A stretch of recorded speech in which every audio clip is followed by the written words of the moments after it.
Graça e paz, irmãos. Dessa vez estamos aqui para trazer a palavra do Senhor. E eu confesso aos irmãos que quando o pastor me convidou, eu nem senti as pernas mais. Ih, rapaz, foi. Porque para falar a palavra de Deus, diante de um homem que tem o dom da palavra, eu me lembrei de uma história que eu ouvi, que um rapaz, se não permite contar essa história, uma moça chegou na igreja e viu um rapaz cantando e ele não era muito bonito não, mas ela gostou muito da voz dele e encantou-se com a voz, ele sempre cantando e tal, e começaram a namorar. E eu sei que eles casaram, a história conta que eles casaram. E de manhã, quando ela olhou para ele, olhou assim de manhã cedo, disse: meu filho, comece a cantar. Comece a cantar. Mesma coisa, irmão, Gil, qualquer coisa, irmão, dizem que eu paro e começo a cantar, vai ajudar muito. Quando o pastor orava, eu lembrei muito do meu pai, porque o fundo musical era um hino que ele cantava. Ele diz: cantaremos, cantaremos, tua fável proteção. E eu lembrei muito disso, lembrei muito desse hino, e lembrei do meu pai também. Mas vamos ler a palavra do Senhor aqui no livro. Obrigado, irmã Sara. Deus abençoe, minha irmã.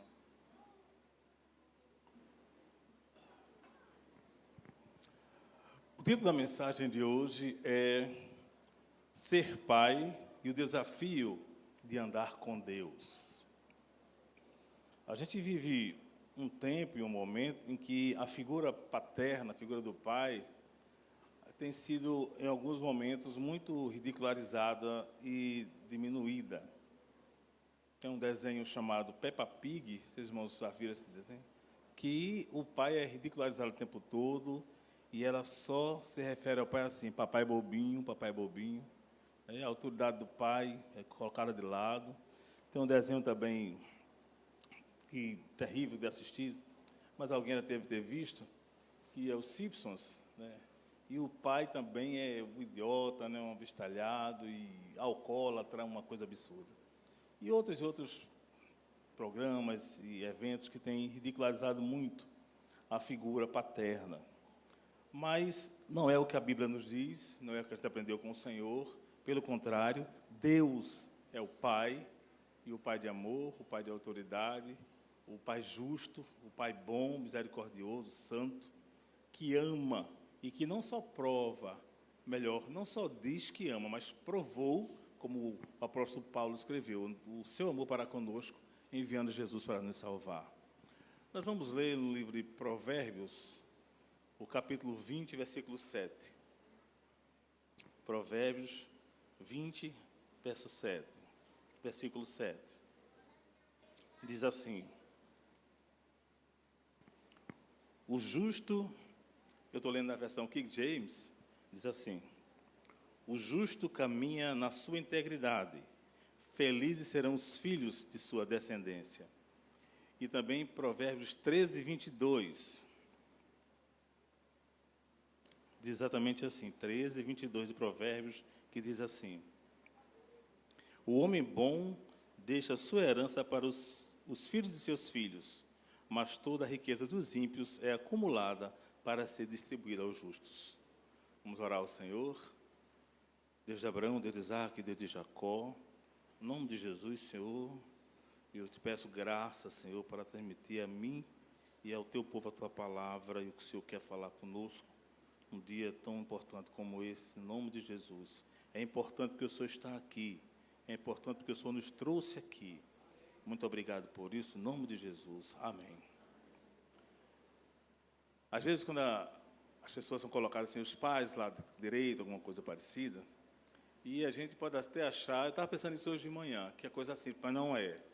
Porque é um privilégio ser pai. É uma dádiva de Deus.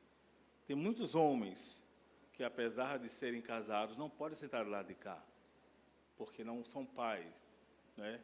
E até que se esforçam, mas não conseguiram ser pai por algum motivo. E está aí, meu irmão, está aí como pai, saiba que é um privilégio de Deus saiba que é você olhar dentro da sua casa e ver a sua descendência seguindo. Né? E quem é avô, aí já está na segunda geração, e a Bíblia diz assim, que ver os filhos dos filhos é bênção do Senhor. Vamos continuar aqui a palavra, quando diz assim, e o que é ser pai? Ser pai é protetor, é provedor, é ser forte, é ser corajoso, é ser exemplo. Ser pai é pai de família, e ser pai não é só ser pai dos filhos só, mas também a esposa se sente como fosse filha. Quando o pai cuida bem da casa, a esposa também se inclui nesse cuidado. Então, toda a família fica sob o cuidado dos pais. Eu lembro que meu pai, eu vou citar meu pai aqui algumas vezes, porque meu pai é para mim uma referência de homem de Deus, um homem que andava com Deus, e era de uma forma lá em casa, que eu lembro que meu pai só ia dormir depois que ele verificava todo mundo deitado, depois que ele verificava que as portas estavam fechadas, porque a gente se sentia muito seguro pela figura paterna, em casa. Era muito diferente. E meu pai era um homem que ele era o único que acreditava naquilo que eu contava, porque desde pequeno que eu ouvia algumas coisas e via algumas coisas e ninguém acreditava, mas ele acreditava. E eu estava lembrando em casa essa semana que muitas madrugadas eu meio assustado com as coisas que eu ouvia e eu chamava meu pai para orar e ele nunca disse que não ia. Independente da hora, ele dizia, vamos orar. A gente orava, eu lembro, depois que a gente orava, eu dormia numa tranquilidade muito grande. E ele sempre dizia assim, uma frase que eu não posso esquecer, dizia, o menino vê muitas coisas. Ele acreditava no que eu contava. E eu não inventava nada, eu contava daquilo que eu via e ouvia. Eu lembro que na minha adolescência, eu, ajoelhado para orar no quarto, meus irmãos eram uma tribulação tão grande na hora de orar, porque eu ia orando e era uma batida tão forte no vasculhante do quarto, que estrondava assim, vum, vum, vum. Mas eu me arrepiava todinho, mas não levantava dos joelhos, continuava orando. E aquele negócio batendo, batia muito forte, até eu terminar a oração. Mas meu pai, de vez em quando, eu lembro que ele entrava no meu quarto de madrugada, e eu via ele entrando assim, abria os olhos, via, aí ia dormir, e eu sabia que era um homem que intercedia pela nossa casa. Um exemplo de homem, eu lembro que de manhã cedinho, ele acordava muito cedo, e de manhã, quando eu levantava, ele já estava lá na casa dos meus pais, tinha uma janela aberta assim para o nascente do sol, ele estava ali lendo a palavra, de manhã cedinho, homem que lia a palavra, que orava, homem de experiências com Deus. E isso edificou muito a minha vida. E eu queria falar sobre alguns exemplos de pais na Bíblia, que uns a gente pode até ter como uma boa referência e outros não. Queria falar sobre o pai, um homem de Deus, segundo o coração de Deus, que foi Davi. Mas Davi é conhecido também como um homem que tinha um sucesso na rua e um fracasso em casa. Davi foi o maior rei de Israel, conquistou muitas batalhas, venceu muitas batalhas, conquistou muitas terras, venceu grandes exércitos. A grande vitória de Davi, que todo mundo sabe desde criança, é contra o gigante Golias. Mas a família de Davi era um fracasso de casa. Porque todo mundo sabe o que aconteceu na casa de Davi. O incesto, o crime, o filho usurpando o trono do pai. E Davi teve uma vida dessa forma. Não tornou-se uma referência como pai, tornou-se uma referência como homem segundo o coração de Deus, mas como pai não, porque Davi falhou em ser pai. As falhas de Davi dentro de casa. Davi cuidava muito fora e esquecia dentro. Isso não pode acontecer conosco.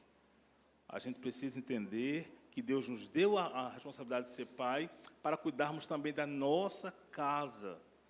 Cuidarmos, guiarmos os filhos no caminho do Senhor, reunir a família, fazer o culto, falar de Jesus, ser um exemplo, porque como a mensagem diz, o desafio de andar com Deus. E um fracasso na vida de Davi. A família de Davi foi uma destruição. Outro pai que não, apesar da posição que tinha, mas não foi uma referência, foi o sacerdote Eli, o sumo sacerdote Eli. O sacerdote, ou o sumo sacerdote, era o elo entre o povo e Deus. As pessoas chegavam a Deus mediante o sacerdote que intercedia pelo povo. Ele que levava as ofertas, ele que falava as mensagens que Deus queria para a igreja, para o templo, para o povo. No entanto, Eli tinha 2 filhos, que também eram sacerdotes, Ofni e Finéias. Mas esses 2 filhos de Davi, mesmo como sacerdotes de Eli, desrespeitavam o templo, eles não respeitavam as coisas de Deus. A Bíblia diz que eles traziam mulheres para dentro do tabernáculo. Eles usurpavam também o sacrifício que era do Senhor. A Bíblia diz que tinha um caldeirão e era cozida ali as ofertas ao Senhor. E eles com o garfo tiravam a melhor parte para eles, o que era do Senhor. Mas Eli não fazia nada. Passava a mão na cabeça, deixava para lá, não repreendia os filhos. E as consequências foram terríveis. Deus tinha uma promessa com a família de Eli. E o Senhor revogou essa promessa. Eu só dizer assim a Samuel, para Samuel falar para Eli, eu disse que eu iria fazer a descendência de Eli próspera, mas por causa disso vai morrer todo mundo. Deus mudou a sentença do que tinha com Eli, porque Eli, como sumo sacerdote do Senhor, a ele cabia disciplinar a sua casa, os seus filhos, mas ele não fez isso. E a Bíblia diz que Ofni e Finéias foram mortos na guerra, e quando os filisteus levaram a arca do Senhor, ele estava sentado na cadeira, quando chegou o recado, ele caiu, morreu, quebrou o pescoço. Porque na hora da disciplina, de ser o pai justo, o pai que age com responsabilidade, como o apóstolo Paulo diz, o pai que disciplina, ele não fez isso. E foi uma destruição dentro da casa de Eli. Toda a descendência de Eli acabou ali. Porque os filhos não tiveram filhos, e acabou tudo. Então, são exemplos de pai na Bíblia. Existem outros, mas eu elenquei esses 2, que homens que podiam ter tido outra atitude pela experiência que tinham com Deus. Davi ouvia a voz de Deus. Uma vez Davi estava numa guerra e ele falou assim, Senhor, eu vou por aqui, vou conquistar. O Senhor disse, olha, quando você ouvir uns passos por cima das árvores, sou eu. Aí você vai e guerreia, porque eu já entreguei nas suas mãos. O homem que ouvia a voz de Deus. Samuel estava morando lá com Eli, no templo, e não tinha experiência ainda com Deus, era um menino, mas Eli tinha. E quando o Senhor chama Samuel pela 3ª vez, Eli diz assim, ele reconhece que é Deus que está falando, e diz, diga assim a ele, fala, Senhor, que teu servo ouve. Era um homem de experiência com Deus, Eli, mas não disciplinava seus filhos. Na hora de dirigir a sua casa, deixava as coisas correrem para ser bonzinho, né? Era um pai bonzinho no sentido de acobertar o erro, e não percebeu que a família estava afundando até que a sentença de Deus chegou. Então, a gente não pode permitir isso dentro de casa. Precisamos, eu, como pai, com os irmãos aqui, precisamos ser um exemplo e entender que todos os dias nós somos desafiados a andar com Deus. E andar com Deus é obedecer a Deus, é se esforçar para dirigir a família dentro dos caminhos do Senhor, como a palavra do Senhor diz. A gente também tem um exemplo de Noé. A Bíblia diz que quando Deus chama Noé, e chamou só Noé, porque a Bíblia diz que Noé era um homem que agradava a Deus numa geração corrupta. E Noé, quando recebe de Deus a incumbência de fazer a arca, e Deus lhe dá todas as medidas, e Noé passa esse recado para a família, a gente não escuta, ou a Bíblia não diz, que a família questionou a Noé. Que arca é essa? Alguma coisa parecida? Acho que Noé não está funcionando muito bem, não. Pelo contrário, pela intimidade de Noé com Deus, a família de Noé sabia que ele andava com Deus. E que era de Deus aquele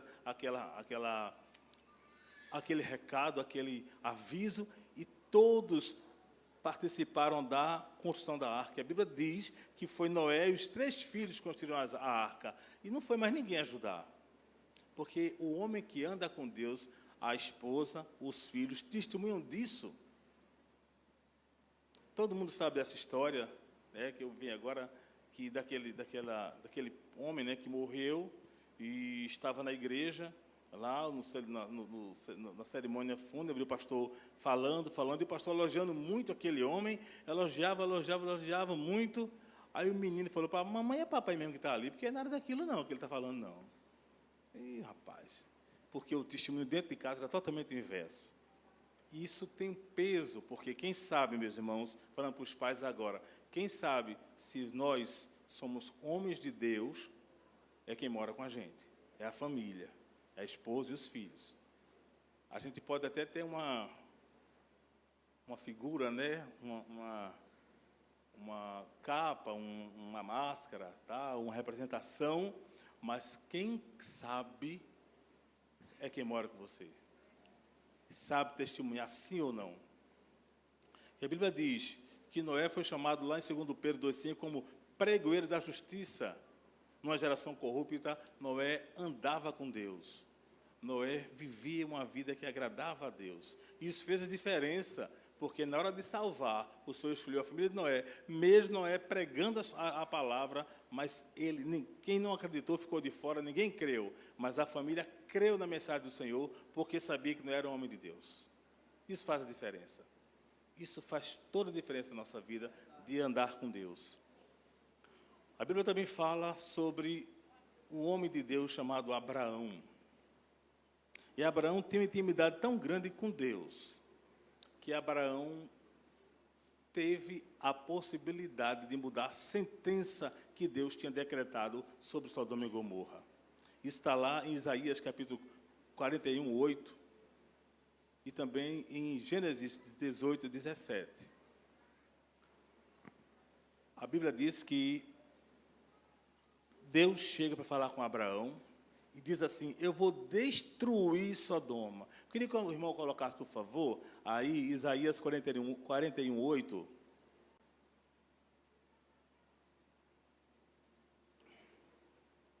Mas tu, ó Israel, servo meu, tu Jacó, a quem escolhi, descendência de Abraão, meu amigo.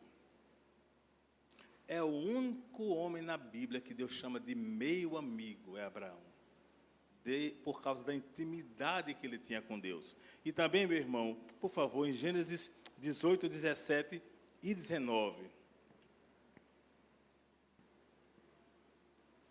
Então o Senhor falou consigo mesmo: ocultarei de Abraão o que planejo realizar? Já pensou a intimidade de Abraão com Deus? Deus fala assim: eu posso ocultar alguma coisa de Abraão? Porque Abraão anda comigo. E o 19 diz assim: porquanto eu escolhi para que instrua seus filhos e todos os seus descendentes acerca de conservarem-se no caminho do Senhor, praticando o que é justo e direito, a fim de que o Senhor faça aviso sobre Abraão tudo quanto lhe tem prometido. O texto diz: porquanto eu escolhi para que instrua seus filhos e todos os seus descendentes. A responsabilidade do pai de instruir os filhos do caminho do Senhor e a questão do desafio de andar com Deus faz com que Deus mude até a sentença decretada. A Bíblia diz que o Senhor disse: vou destruir Sodoma e Gomorra, vou destruir. Mas quando Abraão começa a dizer: e se tiver 50 justos? E se tiver tantos justos? E vai caindo de 40, vai 50, 45 e tal. No versículo 33 de Gênesis 23, o Senhor diz assim: e deixando, a palavra diz assim: e deixando Abraão de falar, ou seja, Abraão se calou. Quando Abraão parou de falar, o Senhor se retirou dele. Ou seja, o Senhor ouviu Abraão até a última palavra que ele tinha. Abraão dizia: Senhor, não se irrite comigo não, eu posso pedir mais uma vez, e tal, intercedendo. E Deus disse: se tiver o justo que você está dizendo aí, eu mudo a sentença, não destruo não. Meu irmão, se nós orarmos, andarmos com Deus, procurar agradar ao Senhor e guiar nossas famílias no caminho do Senhor, Deus muda uma sentença. Deus muda, porque Ele é assim. Deus é bom, e Deus é Pai, e Ele é o Pai de amor, que muda até os planos que Ele tem para fazer o que o servo está pedindo. Por que ele faz isso? Porque Ele tem misericórdia, e Ele nos ajuda, e Ele é fiel naquilo que promete. A Bíblia diz que Gideão chegou, botou o novilho de lã e falou assim: Senhor, olha, se eu vou ganhar a guerra mesmo com os midianitas, aqui não vai ter orvalho, nem ter chuva, nem nada, e esse novilho vai ficar cheio. Mas aí o Senhor faz exatamente como Ele pede. De manhã ele acorda, está tudo seco e o novilho está pingando. No outro dia, ele disse: Senhor, se por acaso eu for ganhar a guerra, se o Senhor confirma mais uma vez, aqui tem um novilho de lã, é para chover, caiu orvalho, tudo, o novilho está seco. No outro dia ele pega, parece um torcedo de mato, de capim seco. Deus mostrando a sua fidelidade para com o Gideão. E é isso que Deus faz conosco. Se nós procurarmos andar com Deus, pela misericórdia do Senhor, Ele está disposto, Ele em cumprir a sua palavra, porque Ele é fiel em cumprir o que promete. E Ló, falando sobre Ló, que também foi um pai em que o desastre tomou conta da casa de Ló. A Bíblia diz lá em Gênesis, capítulo 19, de 1, 2 e 3, diz que os anjos chegaram na cidade.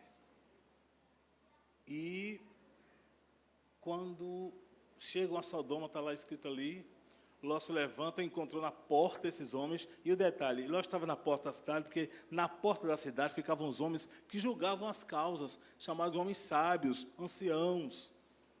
E aí Ló chega e reconhece e vai, prepara, faz aquela adoração, e chama os homens, porque a cidade estava tão corrupta, que Ló chama os homens para ir para a casa dele. E os anjos falam assim: não vou não, vou ficar aqui na praça. A casa de Ló estava pior do que a praça. Pior do que a cidade. Porque se eles rejeitaram, está escrito assim, que Ló disse assim: vamos lá para a minha casa. Ele disse: não, nós vamos passar a noite aqui nessa praça. É porque a casa de Ló estava pior do que a cidade. E a Bíblia diz que depois dele insistir muito, Ló insistiu muito, foi que eles foram. E todo mundo sabe o que aconteceu. De manhã, sai a família de Ló, a mulher volta os olhos para a cidade e se torna estátua de sal. Ló e as filhas vão morar em Zoar. E lá, as filhas embebedam, embriagam o pai com vinho e acontece o incesto. E desse incesto nascem dois povos, Amon e Moabe, inimigos de Israel. Uma destruição. O que a gente aprende com isso? O desafio de andar com Deus se estende, sem dúvida, na nossa casa. Se eu sou um pai, se nós somos pais que andamos ou procuramos andar com Deus, as bênçãos do Senhor estarão sobre nossa casa, como diz a palavra do Senhor, que a bênção do Senhor habita na tenda do justo. Está escrito assim. Mas quando não, quando o pai se comporta muitas vezes como se comportou Eli, passando a mão nos erros dos filhos, ou como se comportou Davi, que era um sucesso na rua, mas um fracasso em casa, isso traz peso profundo, não só para a família, mas para toda a geração. Eu, às vezes, quando vou na casa onde nós morávamos aqui, perto da maternidade, e as pessoas olham para mim: Dario, tudo bom e tal. Aí, quem é? Esse jeito não me reconhece mais, né? Não sei o porquê. Aí, rapaz, esse é Dario, o filho de seu João e tal. Eram 5 homens, que o nome de João, que tinha 3 homens que se chamaram João lá na rua de casa. Tinha João retratista, só o sangue. Tinha João da cama, que fabricava a cama, e tinha João crente, que era papai. É João crente, é seu João crente. E isso era de uma forma que marca uma geração, marcou a minha vida, e a Bíblia diz assim, que até os filhos depois dele são abençoados. E hoje, quando eu vou lá, quando tem um tempo que passo lá e falo com alguém, os moradores mais antigos, eles sempre lembram de meu pai, E sempre assim eles fazem essa comparação. Pelo homem que meu pai era, pelo homem que meu pai testemunhava ali, ser servo de Deus. E eu lembro de uma vez que meu pai estava em casa, pequenininho, naquele tempo casa não tinha terraço, não tinha nada. Ele chegava, estava na porta, e bateram lá em casa. Seu João, o senhor pode ir numa casa ali? Ele disse, o que foi que houve? É porque os móveis estão andando. E naquele tempo os móveis não eram hoje não, de MDF não, eram móveis de verdade, de madeira, saindo tudo do lugar. Papai disse, está certo. Aí papai pegou a Bíblia e foi lá. E quando chegou lá, assim papai chegou na porta, os móveis pararam de andar. E papai chegou, ele disse que leu a palavra e orou e veio embora para casa. E nunca mais aconteceu de novo. Mas, falando de pai, a gente não pode esquecer do pai que é o Senhor, que nos ajuda, que estamos aqui hoje pelo amor dele derramado através de Jesus.